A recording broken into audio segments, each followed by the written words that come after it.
And పిల్లల్లో మనం ఎక్కువ యూరిన్ ఇన్ఫెక్షన్స్ చూస్తూ ఉంటాం. హ్మ్. అది ఎంత కామన్, ఎంత సివియర్ హ్మ్. And at the same time పిల్లల్లో ఏ ప్రాబ్లమ్స్ వస్తాయి? అంటే నెగ్లెక్ట్ చేస్తే ఏది సర్జరీ వరకు వెళ్ళే ఛాన్స్ ఉంటుంది? హ్మ్. ఇన్ఫెక్షన్స్ గురించి హ్మ్. మాట్లాడుకున్నట్టయితే హ్మ్. ఆడవాళ్ళలో కామన్ అని చెప్పాను కదా! హ్మ్. మగవాళ్ళలో నాట్ సో కామన్. అండ్ పిల్లల్లో గూడా ఓకే. అంత కామన్‌గా ఇన్ఫెక్షన్స్ అవ్వవు. హ్మ్. పిల్లల్లో గూడా ఏదన్నా అబ్నార్మాలిటీ ఉంటే తప్ప యూరినరీ ఇన్ఫెక్షన్స్ అనేవి యూజువల్‌గా అవ్వవు. హుహు.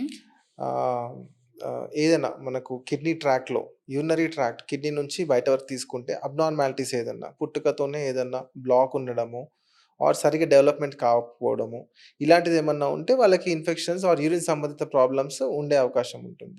హ్మ్. సో, అందుకని మగవాళ్ళలో అండ్ పిల్లల్లో యూరినరీ ఇన్ఫెక్షన్స్ అయితున్నాయంటే it has to be properly evaluated. Okay. కంప్లీట్‌గా మనం స్కాన్స్ అన్నీ చేయించుకొని ఏం కాజ్ ఉంది అని చెప్పి దాన్ని ట్రీట్ చేయాల్సుంటుంది. ఈవెన్ స్టోన్స్ ఉన్నా గూడా యూరినరీ ఇన్ఫెక్షన్స్ వస్తా ఉంటాయి. హ్మ్. సో, చిన్న పిల్లల్లో ఏంటి మనం ఎర్లీగా దాన్ని ఐడెంటిఫై చేసి కాజ్‌ని ట్రీట్ చేస్తే we can save the kidneys. అంటే కిడ్నీకి డ్యామేజ్ అవ్వకుండా further overall hmm. Health damage అవ్వకుండా వి కెన్ ట్రీట్ ఇట్.